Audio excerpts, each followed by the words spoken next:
जब लो नहीं भाग लार्योदय,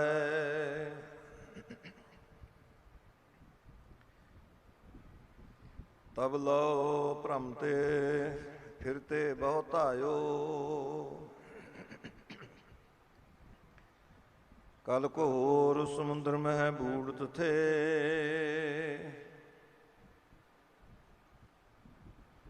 कबहू मिट है नहीं रे पछतायो। तत् विचार जह मथुरा, जगतारण का अवतार बनायो।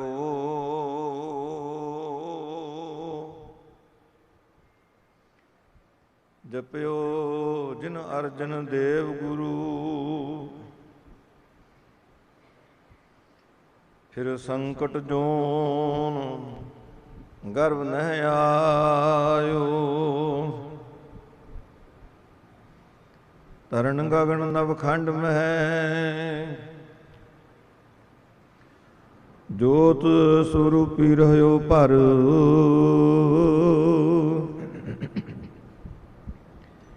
पन मथुरा कछ भेद नहीं, गुरु अर्जन प्रतख हर।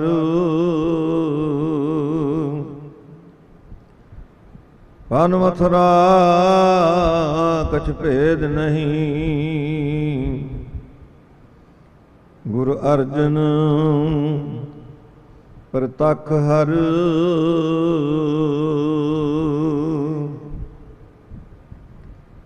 वाहिगुरु जी का खालसा, वाहिगुरु जी की फतेह। परम सत्कारयोग गुरु रूप खालसा साध संगत जी, आप बड़े लंबे समय तो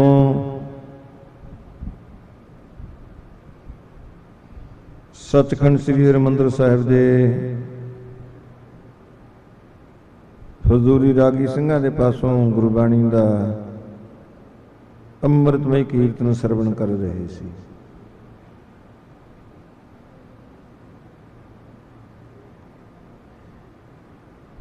ਇਸ ਸ਼ਹੀਦੀ ਸਮਾਗਮ ਦੇ ਵਿੱਚ ਆਪਣੀ ਸ਼ਮੂਲੀਅਤ ਕਰਦੇ ਹਾਂ। ਕਾਫੀ ਸਮੇਂ ਤੋਂ ਆਪ सतगुरु जी की पवित्र हजूरी जुड़ मिल बैठे हो।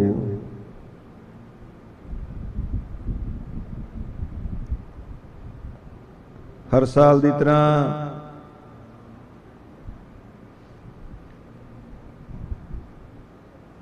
दमदमी टकसाल के मुखी महापुरख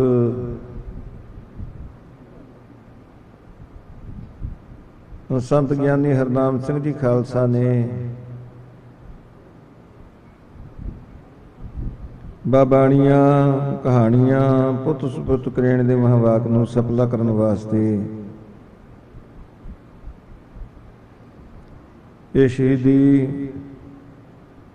और श्रद्धांजलि समागम रखिया है।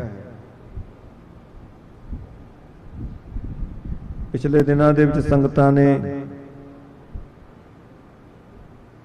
बड़ी श्रद्धा और बड़ी कृतज्ञता दे नाल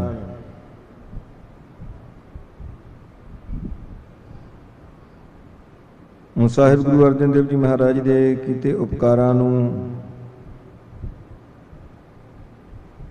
ਉਹਨਾਂ ਦੀ ਅਦੁੱਤੀ ਸ਼ਹਾਦਤ ਨੂੰ ਯਾਦ ਕੀਤਾ।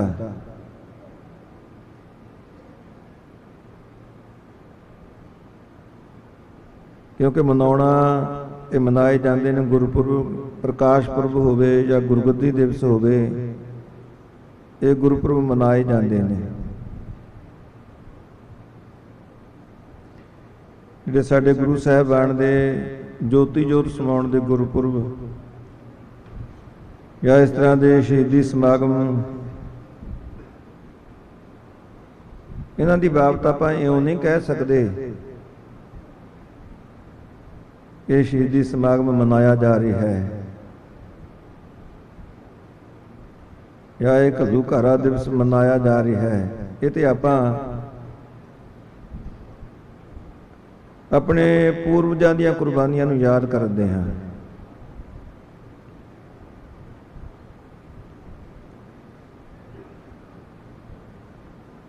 ਸੋ ਆਪ ਸਰਬਤ ਸੰਗਤਾਂ ਨੂੰ ਇਹ ਗੱਲ ਵੀ ਭਲੀ ਪ੍ਰਕਾਰ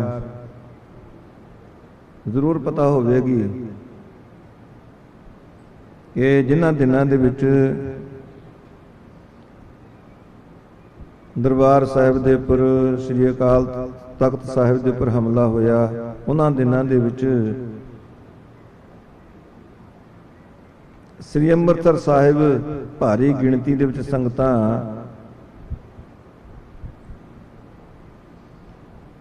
ਇਹ ਸ਼ਹੀਦੀ ਗੁਰਪੁਰਬ ਦੇ ਸੰਬੰਧ ਵਿੱਚ ਸ੍ਰੀ ਅੰਮ੍ਰਿਤਸਰ ਸਾਹਿਬ ਇਕੱਤਰ ਹੋਈਆਂ ਸਨ।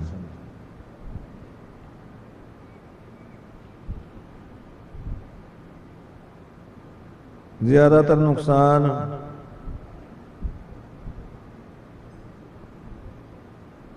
ਉਹਨਾਂ ਸੰਗਤਾਂ ਨੂੰ ਉਠਾਉਣਾ ਪਿਆ ਜਿਨ੍ਹਾਂ ਦਾ ਕਿਸੇ ਮੂਵਮੈਂਟ ਦੇ ਨਾਲ ਕੋਈ ਦੂਰ ਦਾ ਵੀ ਸੰਬੰਧ ਨਹੀਂ ਸੀ। ਇਹਨਾਂ ਗੱਲਾਂ ਦਾ ਨਤੀਜਾ ਉਹ ਸਾਰੇ ਸੰਸਾਰ ਨੇ ਦੇਖਿਆ ਹੈ।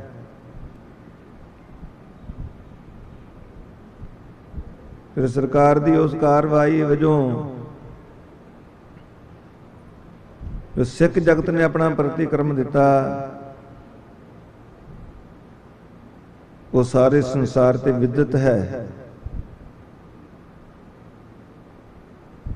ਕਿਤਨੀ ਜਾਗਰਤੀ ਆਈ ਸਿੱਖ ਕੌਮ ਦੇ ਵਿੱਚ, ਖਾਸ ਕਰ ਸਿੱਖ ਨੌਜਵਾਨ ਪੀੜ੍ਹੀ ਹਜ਼ਾਰਾਂ ਲੱਖਾਂ ਦੀ ਗਿਣਤੀ ਦੇ ਵਿੱਚ ਨੌਜਵਾਨ ਗੁਰੂ ਚਰਨਾਂ ਦੇ ਨਾਲ ਜੁੜੇ, ਖੰਡੇ ਬਾਟੇ ਦਾ ਅੰਮ੍ਰਿਤ ਛਕ ਕੇ ਗੁਰੂ ਕੇ ਜਹਾਜ਼ੇ ਚੜ੍ਹੇ। ਕੇਵਲ ਹਿੰਦੁਸਤਾਨ ਵਿੱਚ ਹੀ ਨਹੀਂ, ਸੰਸਾਰ ਦੇ ਕੋਨੇ-ਕੋਨੇ ਦੇ ਵਿੱਚ ਉਸ ਸਰਕਾਰੀ ਹਮਲੇ ਦਾ ਪ੍ਰਤੀਕਰਮ ਹੋਇਆ। ਮਹਾਂਪੁਰਖਾਂ ਦੀ ਕੀਤੀ ਕੁਰਬਾਨੀ ਨੂੰ ਆਪਣੀ ਸ਼ਰਧਾਂਜਲੀ ਦੇਣ ਵਾਸਤੇ ਜਾਂ ਉਹਨਾਂ ਪ੍ਰਤੀ ਆਪਣੀ ਕ੍ਰਿਤਗਤਾ ਪ੍ਰਗਟ ਕਰਨ ਵਾਸਤੇ ਬਹੁਤ ਸਾਰੇ ਗੁਰਸਿੱਖਾਂ ਨੇ ਆਪਣੇ ਆਪ ਨੂੰ ਸਮਰਪਿਤ ਕੀਤਾ। ਸਿੱਖੀ ਦੀ ਸੇਵਾ ਵਾਸਤੇ, ਗੁਰਮਤਿ ਦੇ ਦਾਇਰੇ ਅੰਦਰ ਆਉਣ ਵਾਸਤੇ ਉਹਨਾਂ ਨੇ ਆਪਣੀ ਵੱਲੋਂ ਭਰਪੂਰ ਯਤਨ ਕੀਤੇ ਔਰ ਨਤੀਜਾ ਸਾਰਿਆਂ ਦੇ ਸਾਹਮਣੇ ਹੈ। ਆਓ ਸਾਧ ਸੰਗਤ ਰਾਗੀ ਸਿੰਘ ਜਦੋਂ ਗੁਰਬਾਣੀ ਦਾ ਅੰਮ੍ਰਿਤਮਈ ਕੀਰਤਨ ਕਰ ਰਹੇ ਸਨ,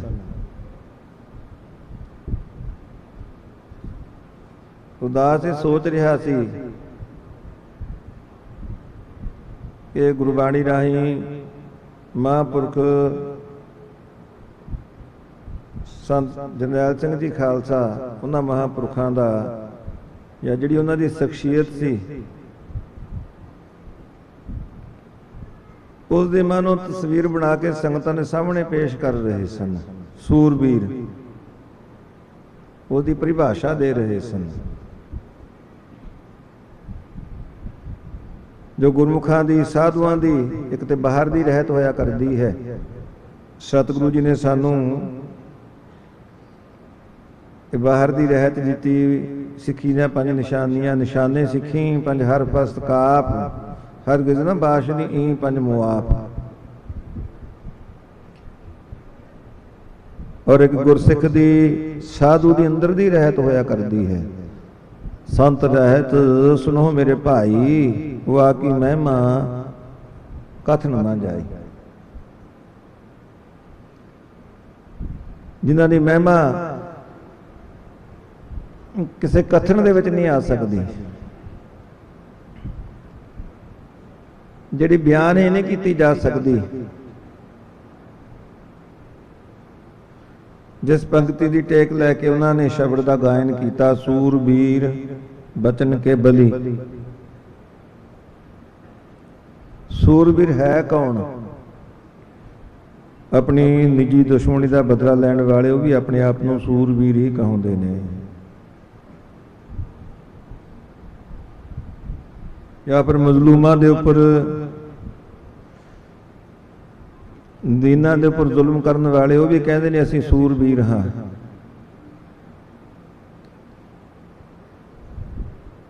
पर जे गुरबाणी दे या गुरमत दे नुकते निगाह तो देखा जाए,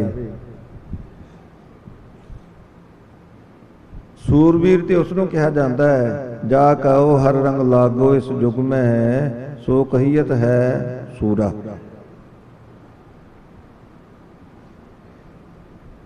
जिन्होंने परमेश्वर के नाम का रंग लग्या है, जिन्हों की बिरती उस परमात्मा के अकाल पुरख वाहिगुरू के चरणों के नाल नाम के आसरे जुड़ी हुई है,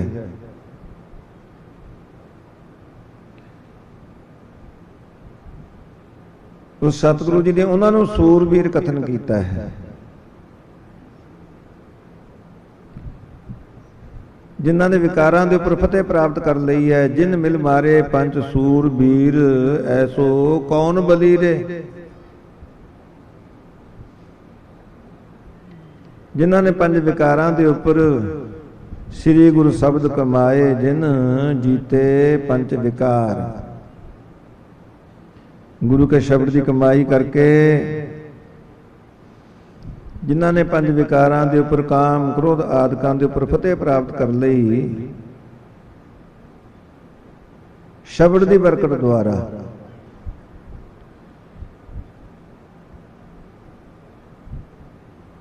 श्री गुरु शब्द कमाए, जिन जीते पंच विकार। तिन संतन को बंदना सिर चरणन बरतार। विकारां दे उपर फतेह पाउण वाले नानक सो सूरा वरियाम,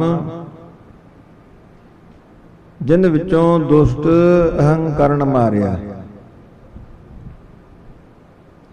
जिन्हां ने अपने अंदर दे हंकार नूं मार दिता, सूरबीर ते ओह है। उस सार संगत पिछे संगतां ने धन गुरु अर्जन देव जी महाराज का शहीदी जोड़ मेला या उन्हां दी याद दे विच समागम थां थां ते रखे गए। संसार दे कोने कोने दे विच सिख जगत ने उन्हां दी कुर्बानी नूं याद कीता। उन्हां दी सूरबीरता दा जिक्र भी भट्टा ने कीता है। गुरु अर्जन पुरख प्रमाण। साडे गुरु साहिबान किहो जे सूरमे सन। सो ऐसा नहीं कि वो केवल लोड़ पैण ते अपने प्राणां दी आहुति देनी ही जाणदे सन।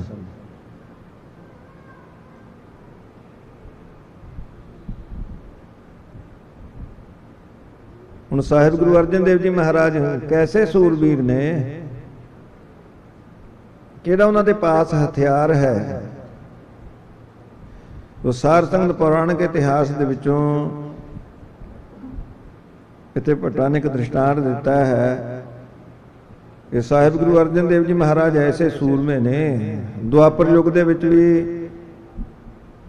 एक पंजां पांडवां दे विचों अर्जन होया है, उसनूं भी बहुत वड्डा सूरबीर मन्निया गया है। उसकी तीर अंदाजी की प्रवीणता की गल अज तक की जाती है कि तीर अंदाजी दे विच अर्जन का कोई सानी नहीं सी। इतना वड्डा सूरबीर, इतना वड्डा योद्धा। पर यह भी एक इतिहास है, ਜਦੋਂ कुरुक्षेत्र के मैदानी जंग दे विच उसने सामने कैरवां की सेना देखी, जिन्हां दे नाल जंग करना है। उन्हां दे विच उसदे भरावां दे थां लगण वाले भी ने, जिहड़े उस्तादां दे थां लगण उस्ताद ने, बजुर्गां दे थां लगण वाले, भीष्म पितामह जैसे, द्रोणाचार्य जैसे, वो भी दूसरे धड़े दे नाल खड़े ने।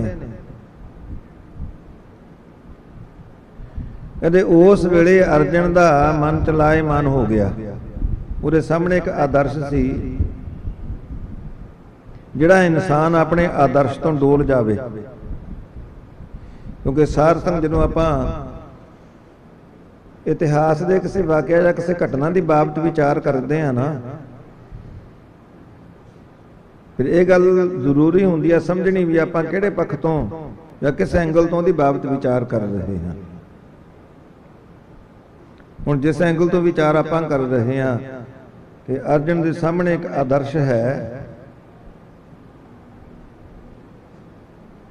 ਅਰਜਨ ਉਸ ਆਦਰਸ਼ ਤੋਂ ਹੁਣ ਡੋਲ ਰਿਹਾ ਹੈ। ਕਿਉਂਕਿ ਛਤਰੀ ਦਾ ਕੰਮ ਹੈ ਜੰਗ ਕਰਨਾ, ਸਾਹਮਣੇ ਕੌਣ ਹੈ ਇਹ ਨਹੀਂ ਦੇਖਣਾ। ਉਸ ਦਾ ਮਨ ਤੇ ਹੋਗਾ ਚਲਾਇਮਾਨ, ਔਰ ਉਸ ਨੂੰ ਫਿਰ ਗਿਆਨ ਦੇਣ ਵਾਸਤੇ, ਆਪਣੇ ਆਦਰਸ਼ ਦੇ ਉੱਪਰ ਪਹਿਰਾ ਦੇਣ ਵਾਸਤੇ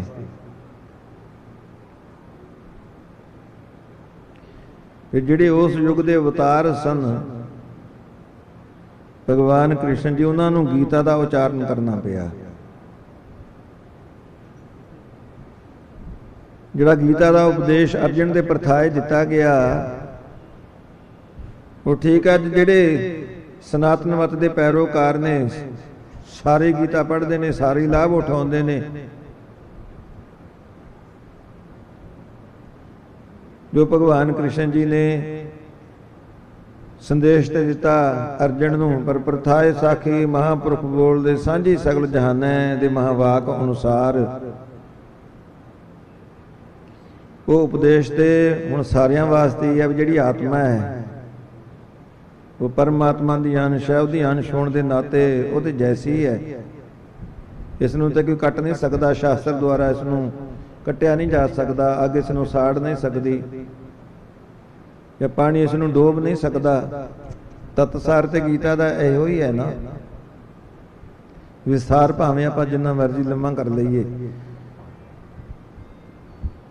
ਹੁਣ ਅਰਜਨ ਨੂੰ ਇਹ ਉਪਦੇਸ਼ ਦ੍ਰਿੜ ਕਰਵਾਉਣਾ ਪਿਆ।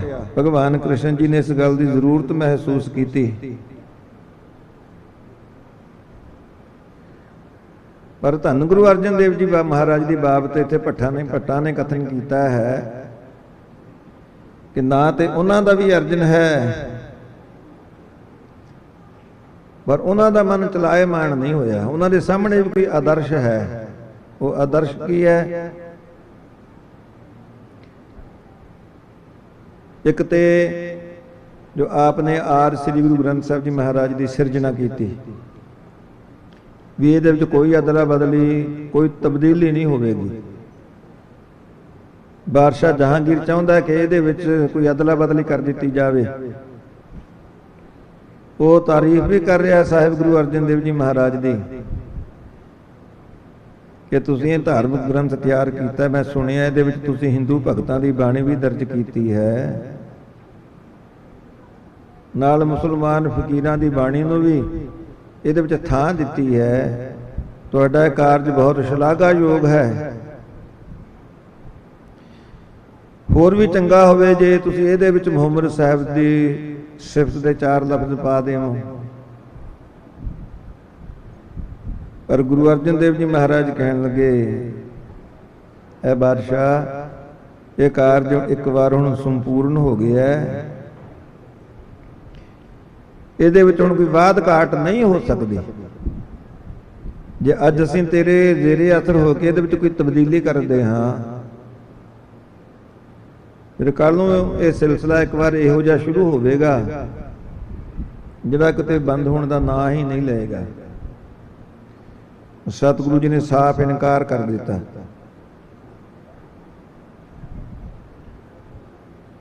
ਫਿਰ ਬਾਦਸ਼ਾਹ ਜਹਾਂਗੀਰ ਗੁਰੂ ਅਰਜਨ ਦੇਵ ਜੀ ਮਹਾਰਾਜ ਦੇ ਉੱਪਰ ਝੂਠਾ ਦੋਸ਼ ਲਾ ਕੇ ਉਹਨਾਂ ਨੂੰ 2 ਲੱਖ ਰੁਪਇਆ ਜੁਰਮਾਨਾ ਕਰਦਾ ਹੈ ਕਿ ਤੁਸੀਂ ਮੇਰੇ ਬਾਗੀ ਪੁੱਤਰ ਨੂੰ ਪਨਾਹ ਦਿੱਤੀ ਹੈ। ਗੁਰੂ ਅਰਜਨ ਦੇਵ ਜੀ ਮਹਾਰਾਜ ਉੱਤਰ ਦਿੰਦੇ ਨੇ ਕਿ ਤੇਰਾ ਪੁੱਤਰ ਸਾਡੇ ਦਰਬਾਰ ਦੇ ਵਿੱਚ ਆਇਆ, ਜਿਸ ਤਰ੍ਹਾਂ ਹੋਰ ਸੰਗਤਾਂ ਆਉਂਦੀਆਂ ਨੇ, ਉੱਤੇ ਕਿਸੇ ਵਾਸਤੇ ਬੰਦਿਸ਼ ਤੇ ਹੈ ਨਹੀਂ। ਉਸਨੇ ਗੁਰੂ ਕੇ ਲੰਗਰੋਂ ਪ੍ਰਸ਼ਾਦ ਪਾਣੀ ਛਕਿਆ, ਗੁਰੂ ਘਰੋਂ ਉਸ ਨੂੰ ਸਿਰੋਂ ਪਾਉ ਦੀ ਬਖਸ਼ਿਸ਼ ਹੋਈ। ਕਿਸੇ ਵੇਲੇ ਤੇਰਾ ਪਿਤਾ ਆਇਆ ਸੀ, कल तेरा पुत्र आ गया, तेरा पिता भी साहिब गुरु अमरदास जी महाराज के लंगर दे विचों प्रसाद पानी भोजन छक गया। तेरा पुत्र आया, उसने भी गुरु के लंगरों भोजन अपने साथियों समेत प्रसाद पानी छकिया। साडा ते इस गल नाल कोई वास्ता नहीं, ये तो तुहाडा परिवार का मामला है, उसने बगावत की है या नहीं, असीं साडा की लेना देना इस गल दे नाल। असीं उसनूं बागी जान के नहीं, बल्कि गुरु नानक के घर विच आया अभ्यागत अतिथि जान के उसनूं गुरु के लंगरों प्रसाद पानी छकाया।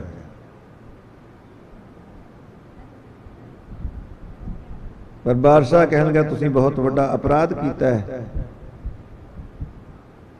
सतगुरु जी कहन लगे भी जे ये अपराध है, ये अपराध तो असीं रोज करते हाँ, पिछे करते आए हाँ, अगों वास्ते भी संगतां नूं गुरु को लंगरों प्रसाद पानी ये मिलता ही रहेगा बिना किसी वितकरे तो।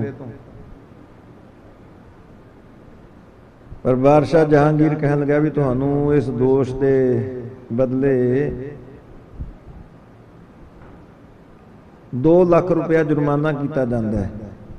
सतगुरु जी कहन लगे भी 2 लाख रुपया इतनी वड्डी रकम असीं किवें अदा कर सकते हैं? साडे पास ना कोई जागीर, ना साडे पास कोई आमदन का हीला वसीला।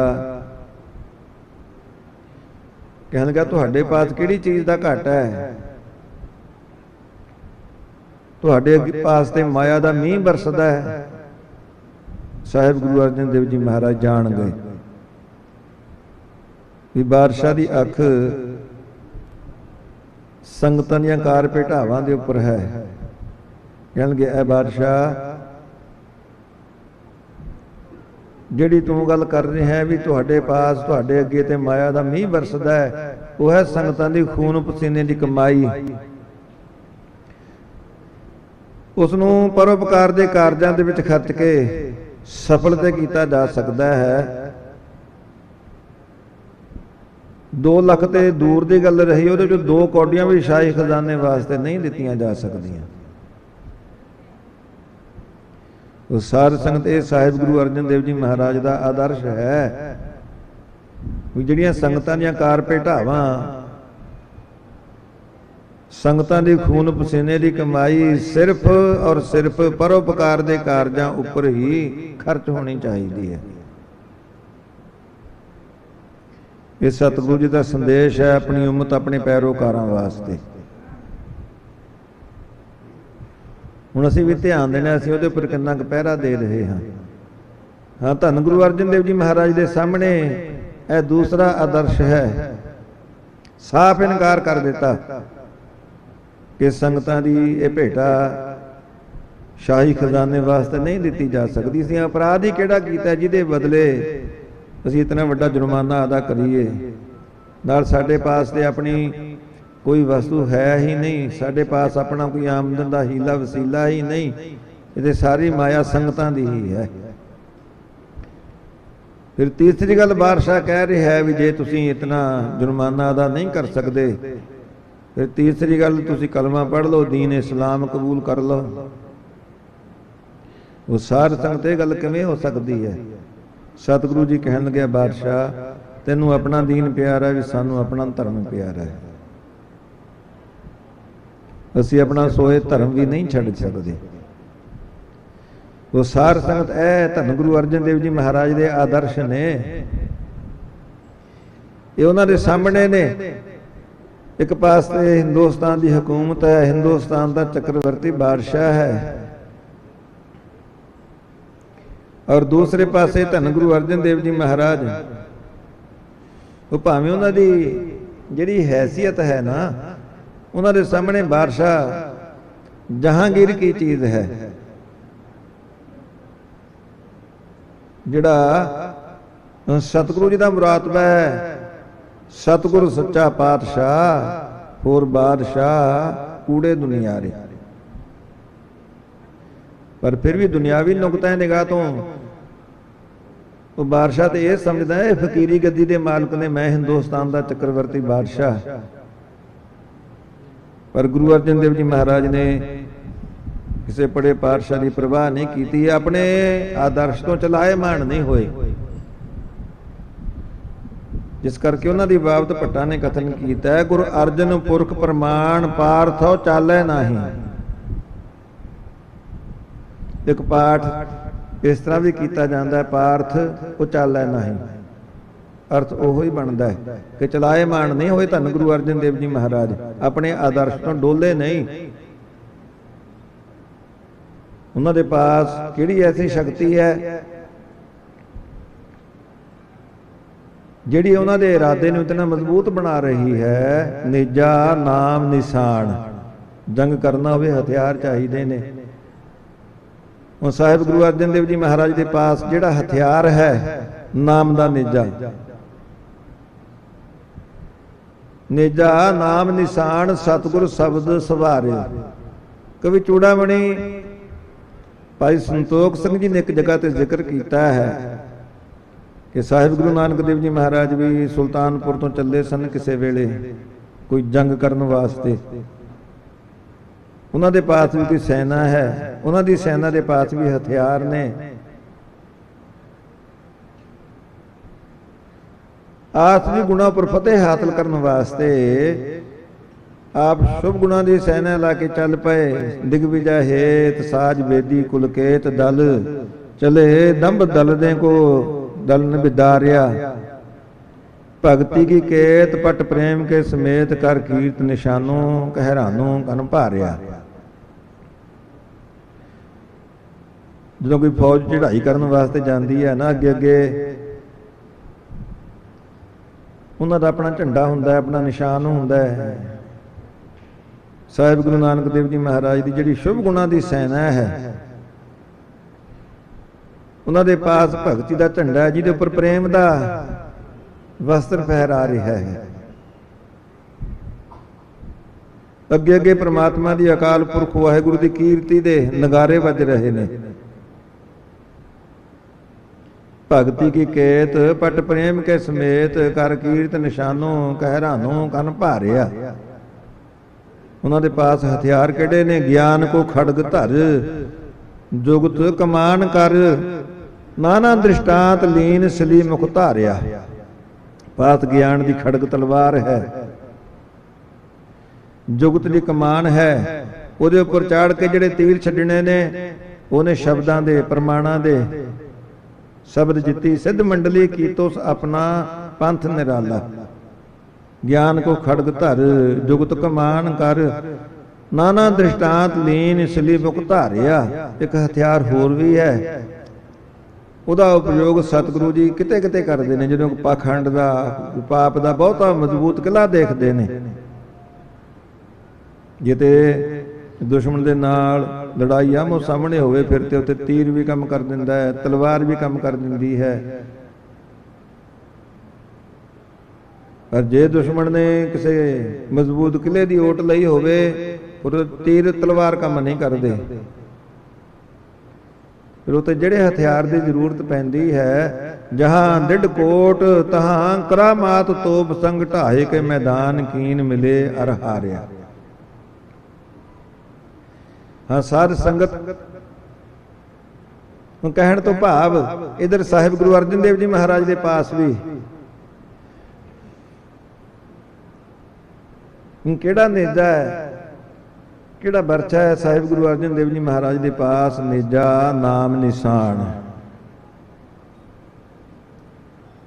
सतगुर शब्द सवारे। खैर सार संगत विचार करन तो भाव गुरमुखां दा दो किस्म का जंग हुंदा है। एक ते अपने अंदर चलदा है, विकारां नाल जंग होया करदा है। जिन्हां ने इस जंग दे विच फतेह प्राप्त कर लई, उन्हां नूं भी सतगुरु जी ने सूरमे कथन कीता है। जिन मिल मारे पंच सूर वीर ऐसो कौन बली दे, नानक सो सूरा बरियाम जिन विचों दुष्ट अहंकरण मारिया।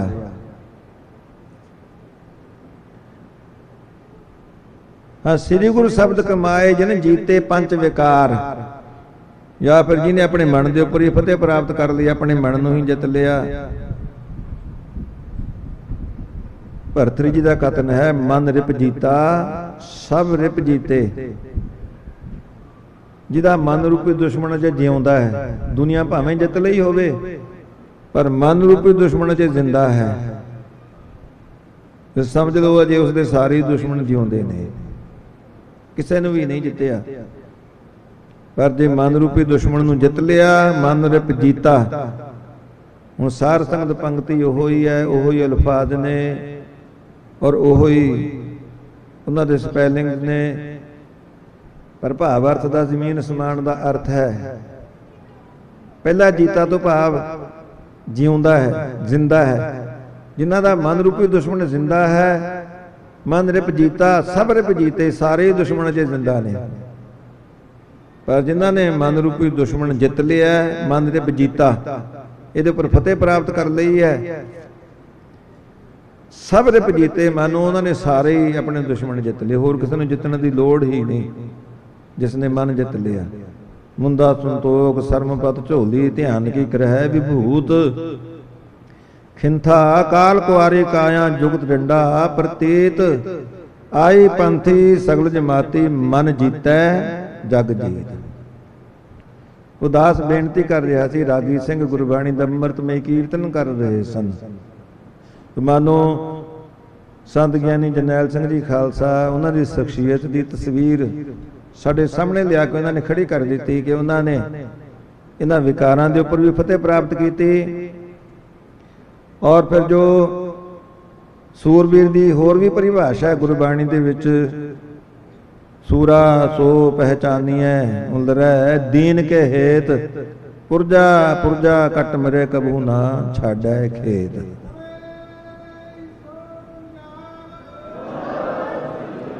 ਜਾਓ ਤਾਓ ਪ੍ਰੇਮ ਖੇਲਨ ਕਾ ਚਾਓ, ਸਿਰ ਧਰ ਤਲੀ ਗਲੀ ਮੇਰੀ ਆਓ, ਇਤ ਮਾਰਗ ਪੈਰ ਧਰੀਜੈ, ਸਿਰ ਦੀਜੈ ਕਾਣ ਨਾ ਕੀਜੈ। ਉਹ ਜੇ ਸੂਰਬੀਰ ਵੀ ਆਪਨੇ ਸੰਸਾਰ ਨੂੰ ਬਣ ਕੇ ਦਿਖਾਇਆ ਕਿ ਵੀਰ ਮੋਹੇ ਮਰਨੇ ਕਾ ਚਾਓ ਹੈ, ਮਰਉ ਤਾਂ ਹਰ ਕੇ ਦੁਆਰ, ਮਤ ਹਰ ਪੁੱਛੈ ਕੌਣ ਹੈ ਪਰਾ ਹਮਾਰੇ ਬਾਰ। ਸੋ ਆਓ ਆਪ ਸਭ ਗੁਰਮੁਖ ਮਾਈ ਭਾਈ ਦੂਰੋਂ ਨੇੜਿਓਂ ਚੱਲ ਕੇ ਇੱਥੇ ਮਹਾਂਪੁਰਖਾਂ ਦਾ ਜੋ ਪਾਵਨ ਪਵਿੱਤਰ ਸਥਾਨ ਦਮਦਮੀ ਟਕਸਾਲ ਦਾ ਜੋ ਹੈੱਡਕੁਆਟਰ ਹੈ, ਮੁੱਖ ਕੇਂਦਰੀ ਸਥਾਨ, ਇੱਥੇ ਸਤਿਗੁਰੂ ਜੀ ਦੀ ਪਵਿੱਤਰ ਹਜ਼ੂਰੀ ਵਿੱਚ ਜੁੜ ਮਿਲ ਬੈਠੇ ਹੋ। ਹੁਣ ਤੱਕ ਆਪਨੇ ਗੁਰਬਾਣੀ ਦੇ ਅੰਮ੍ਰਿਤਮਈ ਕੀਰਤਨ ਦਾ ਆਨੰਦ ਮਾਣਿਆ ਹੈ। ਇਹ ਗੁਰਬਾਣੀ ਦੇ ਕੀਰਤਨ ਦਾ ਔਰ ਗੁਰਮਤਿ ਦੀਆਂ ਵਿਚਾਰਾਂ ਦਾ ਪ੍ਰਵਾਹ ਇਸੇ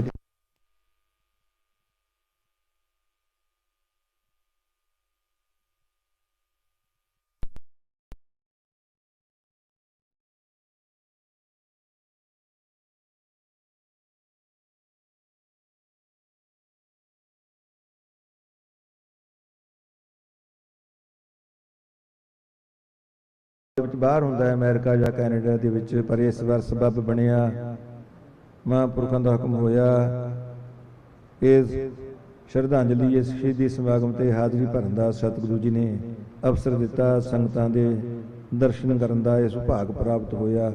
ਸੋ ਦਾਸਾਂ ਦੀ ਇਤਨੀ ਹਾਜ਼ਰੀ ਪ੍ਰਵਾਨ ਕਰਨੀ। ਹਾਜ਼ਰੀ ਤੇ ਮੈਂ ਪਰਸੋਂ ਦੇ ਦੀਵਾਨ ਦੇ ਵਿੱਚ ਭਰਨੀ ਸੀ, ਪਰ ਕੱਲ੍ਹ ਦੀ ਮੇਰੀ ਫਲਾਈਟ ਹੋਣ ਕਰਕੇ ਮੇਰੀ ਮਜਬੂਰੀ ਸੀ, ਇਸ ਕਰਕੇ ਅੱਜ ਹੀ ਮਹਾਂਪੁਰਖਾਂ ਦੇ ਚਰਨਾਂ 'ਚ ਬੇਨਤੀ ਹੈ ਇਤਨੀ ਹਾਜ਼ਰੀ ਪ੍ਰਵਾਨ ਕਰ ਲੈਣੀ, ਭੁੱਲਾਂ ਦੀ ਖਿਮਾ ਬਖਸ਼ ਦੇਣੀ ਜੀ। ਵਾਹਿਗੁਰੂ ਜੀ ਕਾ ਖਾਲਸਾ, ਵਾਹਿਗੁਰੂ ਜੀ ਕੀ ਫਤਿਹ। ਜੁਗੋ